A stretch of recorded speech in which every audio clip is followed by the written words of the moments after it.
Your print just failed. Not because of your slicer, not because of your machine, not because of your part design, not even because of your slicer settings. It failed because there's water inside your filament. Every time that filament hits the hot end, the water flashes into steam. You get bubbles, voids, weak layers, surface defects, and almost nobody in this industry handles it the best way possible. We're here to change that. So many people either don't even know this or they don't have an effective way to fight it. So today, we're going to tell you how we dry our filament for all of our different materials. Here at Vision Miner, we've been printing ULTEM and PEEK and polycarb and nylon, PPS, you name it, every single day for the last decade. We print these materials in production volumes for aerospace, defense, and medical customers, the kinds of customers that actually test their parts before they fly them.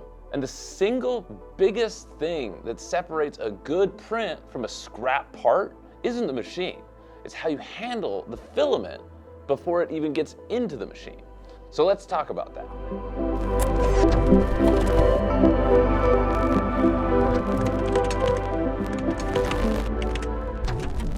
Most engineering polymers are hygroscopic. That's H-Y-G-R-O.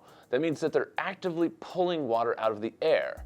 ULTEM does it, PEEK does it, nylon is famously good at it, polycarbonate, PPSU, ABS, PETG, you name it, even PLA. And here's the kicker. A peer-reviewed study on ULTEM 9085 found that the filament reaches an unacceptable moisture level within 1 hour of sitting out at room temperature. 1 hour. That's not the spool that you forget about for a week. That's the spool that you took out of the bag this morning to print before lunch. In fact, our own internal testing on materials like ULTEM and PEEK is that they soak moisture up in minutes. Not hours, but once that bag is open, the clock is ticking. Now, when moisture is trapped inside the filament and you push it out of a 400 Celsius hot end, the water doesn't just evaporate, it flashes into steam. Steam inside of a molten polymer means bubbles and voids, and that results in weak layer adhesion and a lot of surface defects. Sometimes you don't even know what happened until the print fails in printing. Or worse, the part fails in testing. And that is the problem we're solving today. So how do you get the water out without destroying the polymer? You think you could just bake it. Crank up the oven, evaporate the water, done. The problem is, water boils at 100 Celsius at sea level. To pull moisture out of the inside of the filament, not just from the surface, you need real heat and real time. And every minute that your polymer sits at high temperature, it's degrading. Heat breaks polymer chains down, very slowly, but it goes until you end up with a spool that snaps every 2 feet inside the loop of the machine. You just wasted 3 days of work and you can't get any prints to finish because it just keeps breaking on the path to the extruder. And that is where the vacuum comes in.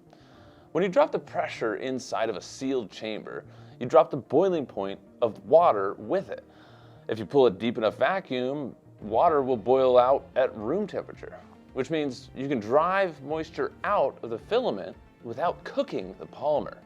And that's basically the whole game. You want to get the water out and leave the polymer intact. So here's exactly how we do it on our shop floor. Step 1. The night before or earlier in the day, you pick the spool that you're going to print with. ULTEM 1010, ULTEM 9085, PEEK, ABS, whatever it is. You put it into the oven. Set the temperature for whatever the manufacturer specifies. For most ULTEM, that's around 120 C. For PEEK, that's 120 to 140. For nylon, 90 is about the sweet spot, and the lower temperature materials, around 70. Even lower sometimes for some of the PLAs of the world. Just check the data sheet. Every material and every manufacturer is a little bit different, so just check with that and you'll be fine. Now, here's a pro tip that took us years to figure out. You don't just want to leave it in the oven and pull it out cold the next morning. You actually can't do that. It doesn't work. About an hour before we leave for the day, we actually turn the oven off and we pull a vacuum on the spool while it cools down overnight. Now this could be a vacuum oven or just one of our vacuum chambers that we sell at visionminer.com/dry kit. The spool actually cools down to room temperature inside the vacuum. So there's no air, there's no moisture, there's no opportunity for the polymer to start reabsorbing humidity while it's sitting in there. Because here's the thing, hot polymers absorb moisture faster than room temperature polymers. A hot spool sitting in open air is basically a sponge. In the morning, you pull it out of the chamber, walk it straight to the preheated machine, load it up, and start printing. The whole transfer from vacuum to extruder should take really 30 seconds to a minute at most. Not 5 minutes, not let me go grab a coffee first, 30 seconds to a minute. And this is all part of process discipline, and that's something we build into the machines that we sell and the tools that we create to support them. Our 22 IDEX here has 100 Celsius actively heated chamber, so that's a huge advantage because once the filament goes in, it's going to stay dry. It's not reabsorbing moisture mid-print. There's no quality drift on a 56-hour print job. If you want a machine that'll run PEEK and ULTEM and PPS and polycarbonate or ABS and nylon, those ones, especially at full build volume because of that heated chamber, then give us a call. The warping is way better and it can actually handle huge parts, thick parts. And just give us a call, shoot us an email, we'll get you set up. And of course, we've got this exact setup at visionminer.com/drykit. Now, what you get with that is a custom vacuum chamber. This is not like the vacuum chambers you find on Amazon. We actually had this custom molded and custom designed, so it's extra large to fit those big 5, 10, 20 kilo spools. Most of the chambers you'll find online aren't actually big enough to fit those spools.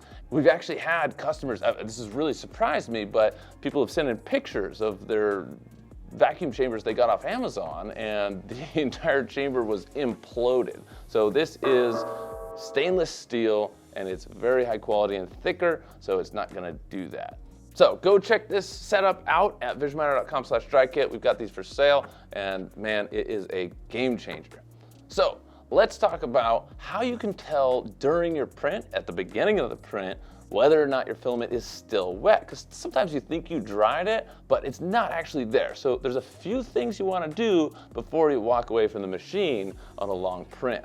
When you're doing that first nozzle purge on the machine, like right when you load the material, you want to watch the material. You want to watch it really closely. In extreme cases, you'll see actual steam coming off of the nozzle, coming out of the extrusion. In medium cases, there will be little bubbles forming as the polymer flows out of the nozzle. In milder cases, you'll get an occasional bubble instead of a smooth, glassy strand of molten polymer. Now, those are how you can tell that your spool, your filament, is still wet. If you purge a good foot or two of material before you start the print and it comes out perfectly smooth and beautiful, then you're pretty much good to go. If it's still bubbling at all or anything like that, back to the oven, back to the vacuum, you gotta start over.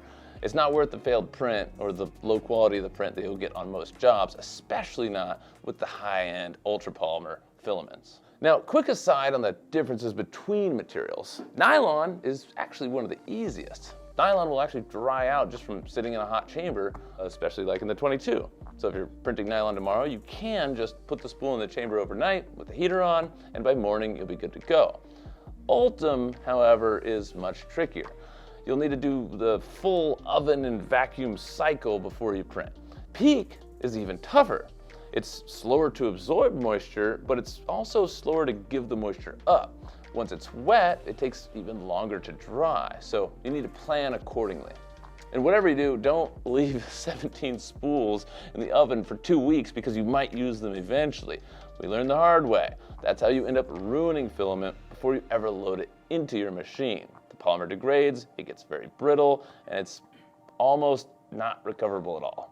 Drying filament right is the single highest leverage thing that you can do to improve your print quality.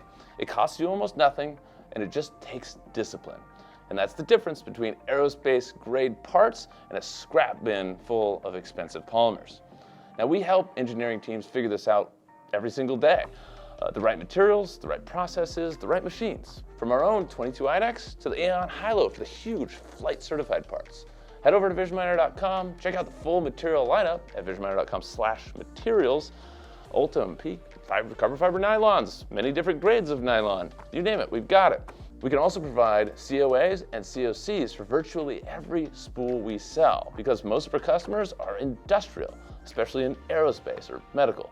So if you're qualifying parts for aerospace or medical devices, the traceability is there when you buy it from us. So give us a call, shoot us an email, check out the website. You can talk to somebody real right here in America, and this is what we've been doing for the past decade. Anyway, thank you so much for watching. Have a positive rest of your day, and I'll see you on the next one.